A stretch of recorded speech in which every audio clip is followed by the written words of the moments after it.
¿Qué pasa, cabrones? Welcome to the Churros y Tácticas Podcast. I know I promised you a new mic, but guess what? What you're getting is live and direct from the car, from the studios, Barça Studios, heading home. And I'm here, all right? You got me, Kiyan, you got me. Are you fleeing arrest? I'm cops chasing you? The cops are chasing me. The police, they own my heels. They got Barto, they got Ferrer, they got Grau. They're chasing me in the highway, baby. I'm trying to get the hell out of here. Oh, my days. I've got 3% left on this battery on the phone. But coming to you because, we can't let our fans down, can't let our loyal listeners down. So I'm here, all right, ready to discuss whatever it is that you want, Barça Sevilla, or, just another day in the Barça offices where police raid, the offices and arrests are made. So, hey, just another day in the Barça offices. You have no idea how much pride I take in our unprofessionalism in general, where we're like, listeners are like so eager to hear what we're saying on the back of like this huge day of rest, and you're at 3% battery rolling off churros in the car driving away. And that's why I guess people listen to this, because who needs more seriousness in their lives, right? We just need to make light of these situations. Look, I think people on Twitter were expecting me to do the intro because of what happened. I would like to push back. You guys beat Sevilla very comfortably at the Camp Nou on the weekend. And also, great game. Isn't this just, I don't know. I'm not entirely sure what you can or cannot say about it. But I would just assume that Barca fans actually are happy about the situation of seeing these arrests. I feel like they feel vindicated. Like, thank God there's some closure on this ridiculous chapter.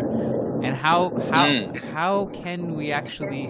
I still can't believe really how badly. Like, how can somebody hire a team of social media people and robots to go against their own players? Mind-boggling. Unbelievable. Well, yeah.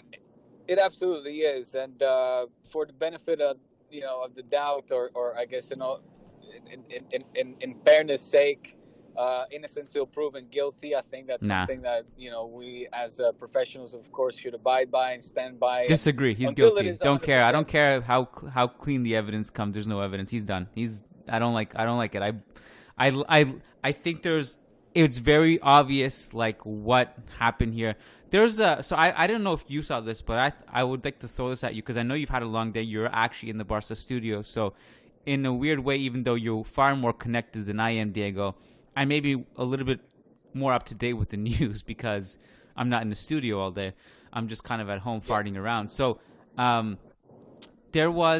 actually saw this earlier in January, so you may have seen this, but there was also some link to the other presidential candidate, not Joan Laporta, but Freixa. Yeah, right. So there was this. I actually retweeted this from the Churros account today, where Gerard Romero, who is a journalist working for RAC, he put out a poll. RAC. He put out a poll. Who do fans prefer between Freixa and Laporta and Font?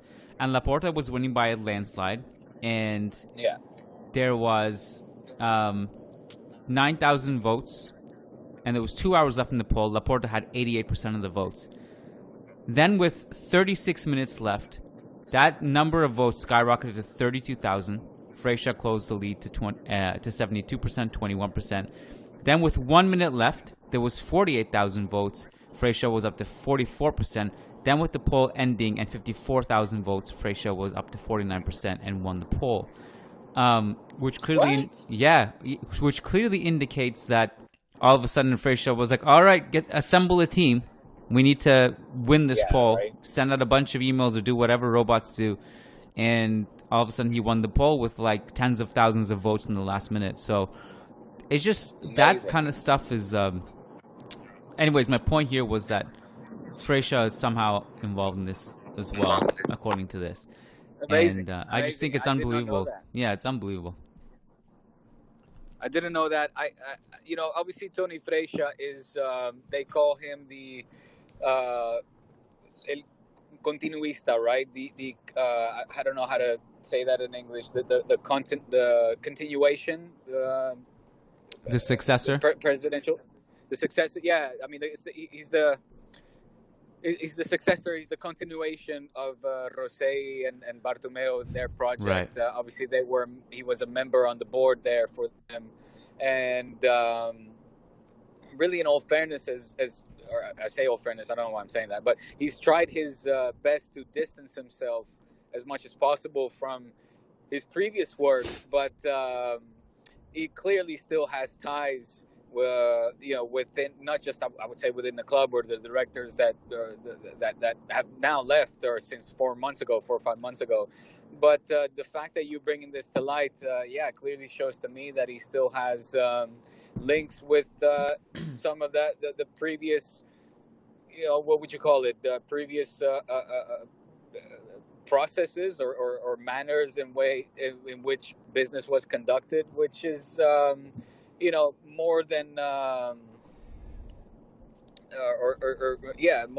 or less than desirable if you really want to turn the page and allow Barca to have a fresh start, to going back to the club that was once admired throughout the world, Kiyan. Better times, my friend. And I know that I cannot go on record officially with who I will be voting for come Sunday, but I think we all know. I think there's I think we all know, and there's a clear indication of where my preferences lie, and who I will certainly not be voting for. This is Laporta's just gotta love this. He's like, I think he's on cloud 9 right now. He is like watching this unfold. He also had a quote today, which I'm sure you would have loved. Where, can I read it for you just in case you haven't heard it, or just for the sake of our listeners? And I actually want to get your honest opinion about it. He said, during my tenure, 59 titles were won, including 2 Champions League titles, 4 league titles, a Club World Cup, a treble, and a sextuple. We caused the resignation of Mr. Florentino Perez when we saw that his team had become our mascot. Did you see that quote? I did not see Okay, that. so this is, I actually delegated somebody on our team to write an article about this on Managing Madrid because I wanted to see what comments would stir up out of this. I thought it would be a good piece to just generate some discussion on whether or not, how directly related would Joan Laporta be to Florentino resigning, just for fun. But obviously it's all politics. But I want to know your honest opinion about that quote. Florentino resigned in 2003, I think it was. 2006. Mm-hmm. I have to go back, and now it's off the top of my head. Barca had just won back-to-back league titles. Ronaldinho was the next big superstar. How directly related was forget Laporta, was Barcelona's success to Florentino calling it quits, or was it more just down to Madridistas putting pressure on him? I mean, Barca's success, I think, was self-earned and hard-earned, for that matter. I'm surprised the relationship that he's trying to strike here with the resigning of Florentino Perez. I like it. We need some tension in the Clásico. Bring it on, baby. Well, I mean, look, they're buddies. First of all, there's not going to be any animosity between those two guys. By buddies, I don't mean like they hang out on weekends, but they're not churros buddies. Friendly, cordial relationship. Yeah, it's not the Gaspar Florentino era where Gaspar being the absolute Barca hooligan that always is. He even had a hard time to shake Florentino's hand in front of the press, doing his best always to show his animosity towards the other side. Whereas Laporta kind of, welcomes him with open arms and smiles and hugs and lunches and, cigars and whiskeys and whatnots. It's a completely approach. And look, I mean, it's the truth. Barca most certainly had the upper hand over Real Madrid throughout his tenor, right, throughout his mandate. And yeah, look, the resignation of Florentino. I think you're, if any, you are a better person to weigh in on this than me. I don't know if it had much. I mean, it for me, Barca's success was self earned, and usually, and that's why I guess the times nowadays are so weird, because both clubs are in a bad state. One certainly I think is worse than the other, but usually, historically, whenever one club would be doing well, it meant that the other club would be doing extremely bad. It was the yin and yang, if you will, and the balance would be always tipping heavily towards one side, whereas the other one would be out to fend for themselves and swim on their own. So look, it was inevitable. I think at that time, the fact that Florentino had to leave, it was because we were beating Madrid to a pulp, winning everything and then some. So but what is your take? I think of that. I find that more interesting. I mean, my take is that he's saying everything that Culés want to hear. If you look at, I actually had the chance to read the Culés comments about this quote, and they were all they all were just having orgasms over it, as if they were just so excited about everything he was saying. He just knows everything he needs to say. He's a politician. He knows what to say. He gets the people riled up. He gets people excited. That weird Messi thing he did that I didn't really get, but all of the stuff from the billboard in Madrid, everything is just, they just want, I think from a Barcelona fan standpoint, one, it's, you get the nostalgia of everything they did, which, by the way, I don't think they can replicate, but he rightfully brings that into the discussion as a selling point. As he should. But what do you take issue with? Well, what he said, I'm missing the controversy, I think.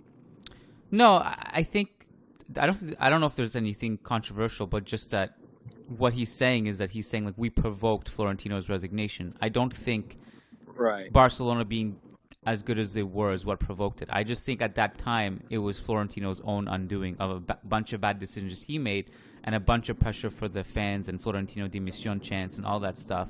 And I think Florentino also realizing, look, this Galactico project, ultimately, it came up short. We made the wrong decisions. Ran its course. Yeah, it ran its course. We sold the wrong players. We bought the right players. We took it too far. And we just lost all stability. And now the Galacticos who were winning titles earlier are too old, and we just can't replenish them, and that's it. That was it. And I think it was all his own undoing. I don't think it was Barcelona's success that necessarily had to do with it. Although, of course... it does. No, it does. Look, it does. Of course, as you know, Barcelona's success will certainly embellish Real Madrid's failure even more. So I guess it is connected to a certain degree. How much juice you got left? I don't know, man. Just keep going. All right. I don't want to look because I don't want to turn on the screen, not to eat more battery.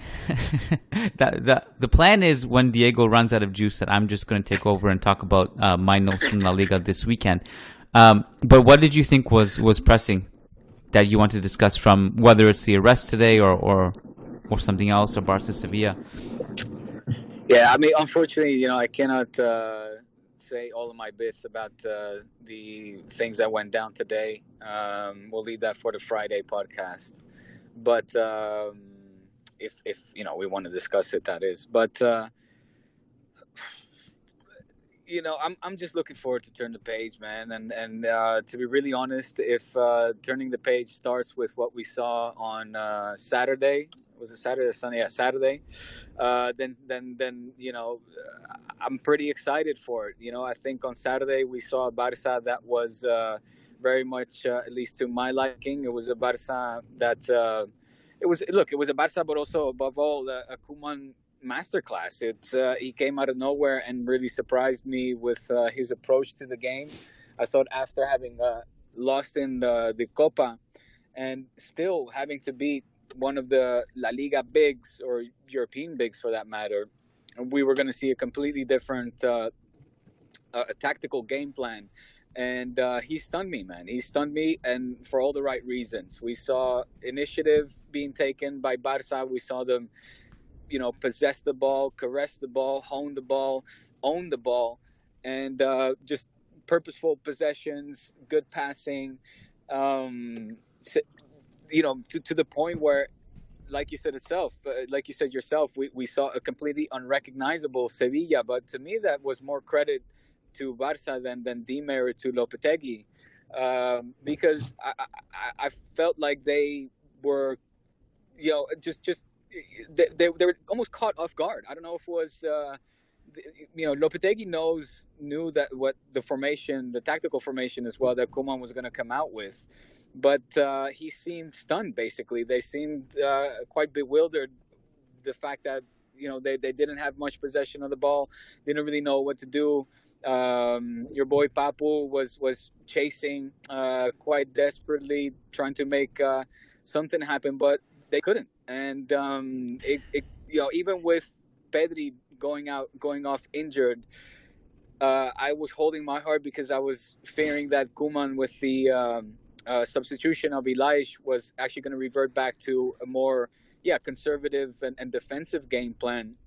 And I tweeted that out as well, actually, from the Churros account. And I quickly had to rectify myself because, again, to surprise, he had Ash playing, as a forward up top. And he was very much involved offensively, playing as a winger at times, and quite freely roaming around amongst the attackers, as opposed to, I thought he was going to maybe adopt a double pivot formation, 2 lines of 4, defensive, giving the ball up, and it was quite the opposite, man. So I hope that Koeman and the players, but in particular Koeman, took a lesson out of this, seeing that he for himself saw that what these players can give. You got to play to the player's strength, Kiyan. We talk about it time and time again. Koeman does as well in the press conferences. And obviously, I'm nobody to teach the great Ronald Koeman any footballing lessons. Quite the opposite. But I do think that sometimes he maybe underestimates the talent of the team, or maybe their strengths as well. Because when you got these guys, playing football from a defensive perspective, and you see it, when they don't have the ball, the output that you get from them, the rendimiento, right, their efficiency, their effectiveness is very different, and it's subpar, quite frankly. Whereas when these players have the ball and they come out with the game plan that he did against Sevilla, it's just night and day. And I'm not saying that we're going to win every single match this way. Obviously not. But what I am saying is I think you're going to get just much better out of your players and much more of a style of play in a football that is more recognizable to us, diehard, say, traditional culés. Yeah, I mean, I think there's room for giving Barca credit while also just recognizing that Sevilla were really disappointing as well. Like, it kind of, like, to me, it was a little bit hand in hand, but not to discredit Barca, but not to also say that it's all on just Sevilla not showing up. I just think they were really disappointing and Barca were really good. And I think it's interesting because in this game, what I was maybe most impressed with Barcelona was their defense. This 3-1, 4-2, whatever it was. I mean, I don't even know if that math adds up, but it was 3 at the back.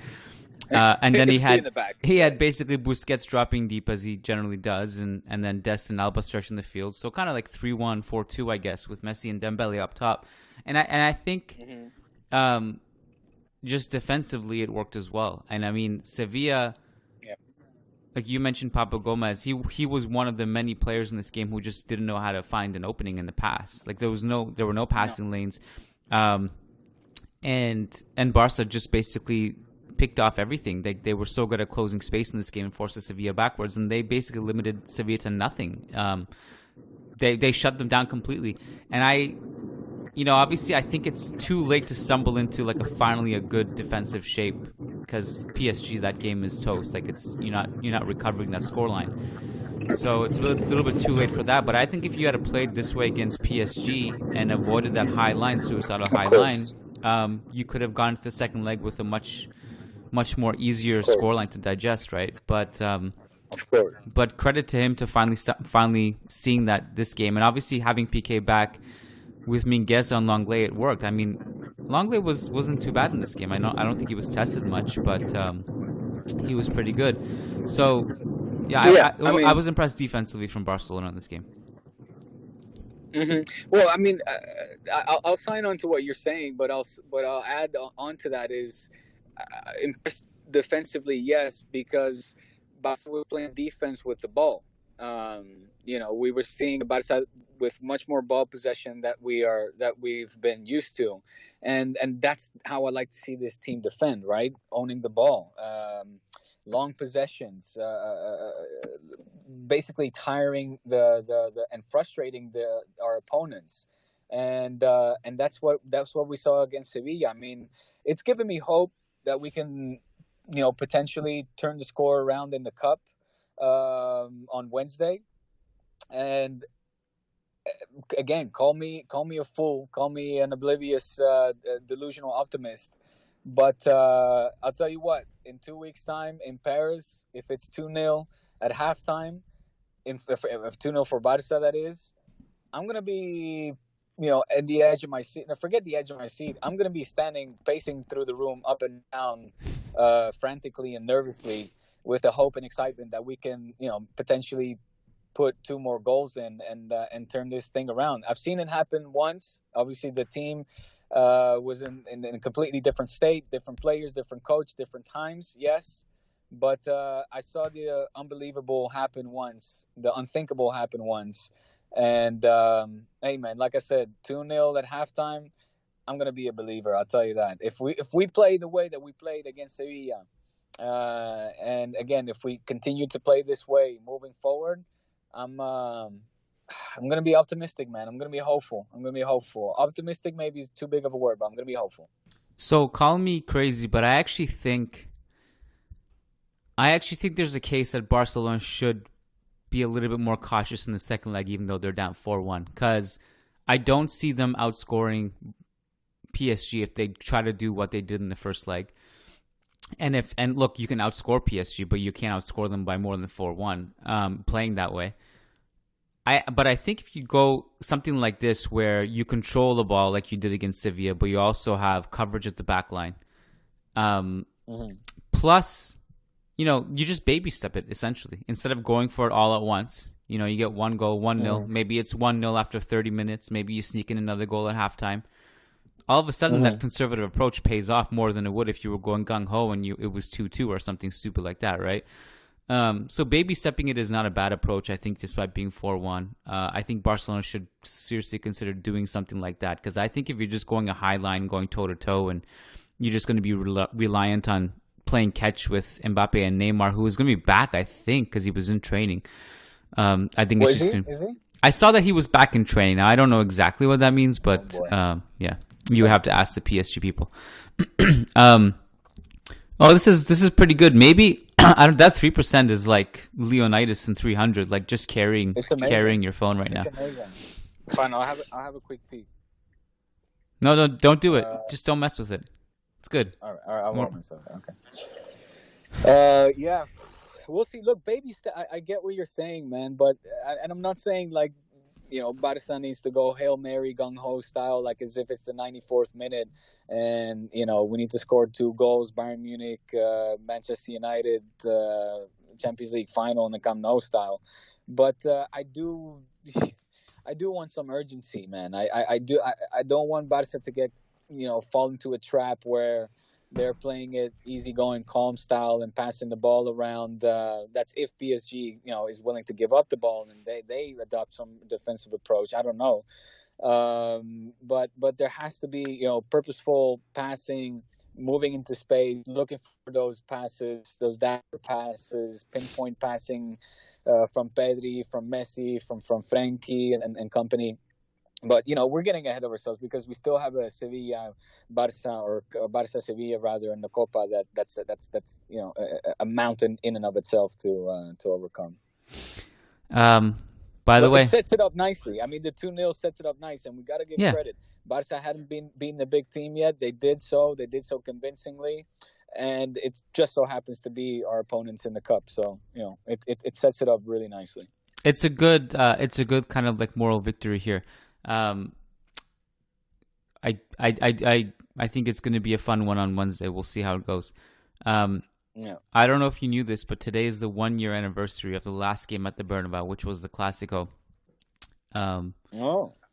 Popped up today right. Of course it was. Popped up today on Twitter, and I posted my screenshot of my last time sitting there, and it was it's been a year. Liga.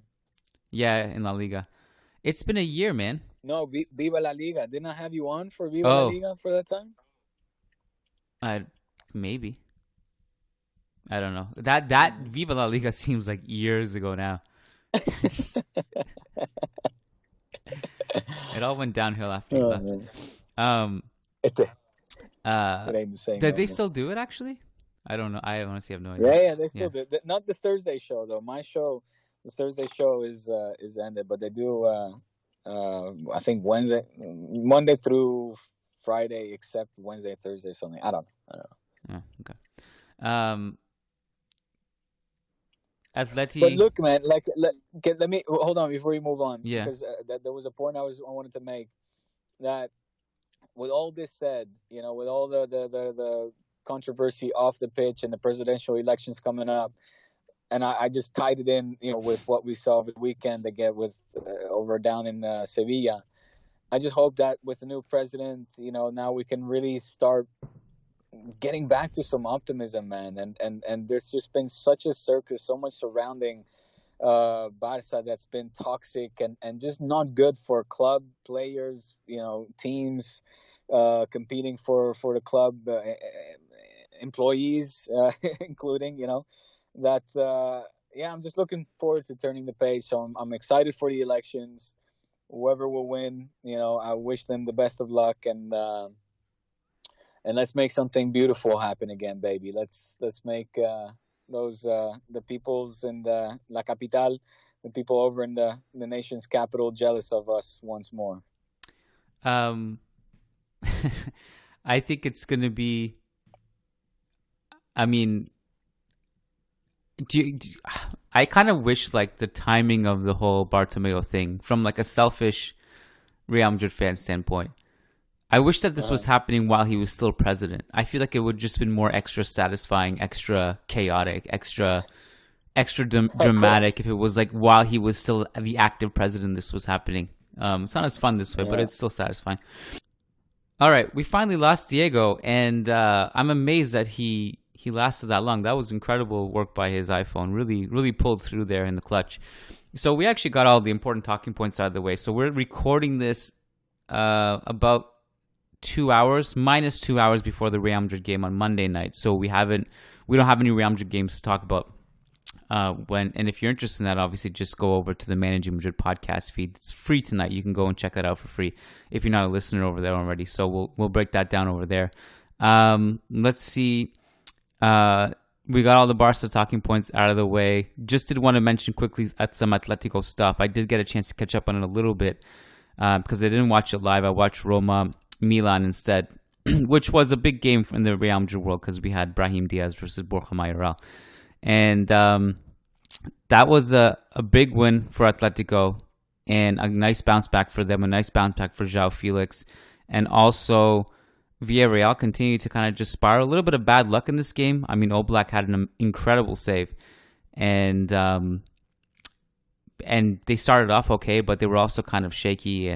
But I was impressed with Atletico overall. This was classic Atletico, and they played well.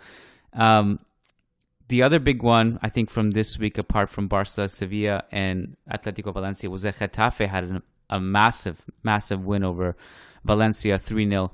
And I thought that was big for them. They needed just something to just kickstart any kind of comeback for them so they don't keep spiraling. And if you haven't already, go and watch Arambari's opening goal after 39 minutes. Just an unbelievable goal, one of the goals of the season. So, yeah, we don't have much there. We do have a couple questions that are in the Patreon queue that I apologize we haven't taken yet. We're going to bring them forward to the Friday show. We have them locked in. We're not going to miss them. So if you want to get access to the Friday show, make sure you're patron over at patreon.com/Churros y Tácticas. Every Friday we record a show, we answer questions, and that's only for patrons. So we have a couple already in the queue. And if you want access to that, go to patreon.com/Churros y Tácticas. And of course, go follow us at Churros Tácticas without the Y. And we will catch you guys on Friday. Thank you guys so much, and enjoy your week.